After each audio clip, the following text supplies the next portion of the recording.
அதாவதுண்ணா எனக்கு எனக்கு விவரம் தெரிஞ்சு நாடார் சமூகத்தில் இருக்கக்கூடிய இளைஞர் பெருமக்கள் பெரும்பாலும் அந்த அளவுக்கு போறதில்ல. ஒரு சில இளைஞர்கள் வேணா ஒரு சில இடங்கள்ல இந்த பைக் ரேஸ் மாதிரி சும்மா அது ஒரு ஏதோ ஒரு அவங்க ஒரு சந்தோஷத்திலேயோ அல்லது ஒரு அந்த ஒரு வெளிப்பாடா அவங்க இது பண்றாங்க.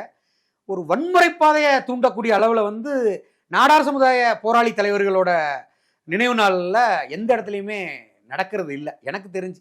ஏன்னா இப்ப நானே வந்து ஒரு வழிநடத்தி ஒரு சில இளைஞர் பட்டாளங்களை நான் கூட்டு போனா கூட வாகனங்களில் போகக்கூடியவங்களே வந்து நான் உண்மையிலே கட்டுப்படுத்துவேன். இந்த மாதிரி போகாதீங்க. மெயின் வந்து பாதுகாப்பு தான். இப்போ ஒரு டூ வீலரில் சாகசம் பண்ணுறேன்ட்டு போகிறாங்க. அந்த இடத்துல ஏதோ ஒரு பிரேக் பிடிக்கல அல்லது ஒரு ஸ்கிப் ஆகிட்டு கீழே விழுந்துட்டாப்புல, அந்த இடத்துல பாதிப்பு யாருக்கு? அந்த பையனுக்கு, அந்த பையனோட பயணம் பண்ணக்கூடிய கூட இருக்கக்கூடிய பையனுக்கு. சரிங்களா? அப்போ நம்ம போகக்கூடிய ப்ரோக்ராமே பாதிப்படையும்.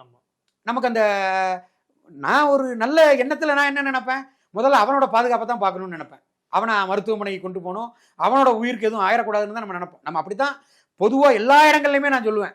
வாகனத்தில் போனால் கூட டிரைவர்கிட்ட நம்ம சொல்லக்கூடியது பொறுமை தான் நமக்கு முக்கியம், கவனமாக போங்க, அப்படி தான் நம்ம சொல்லுவோம். அப்படி இருக்கும்போது ஒரு வன்முறையை தூண்டக்கூடிய வகையில் நாடார் சமுதாய இளைஞர்கள் எங்கேயுமே எனக்கு தெரிஞ்சு இல்லைன்னு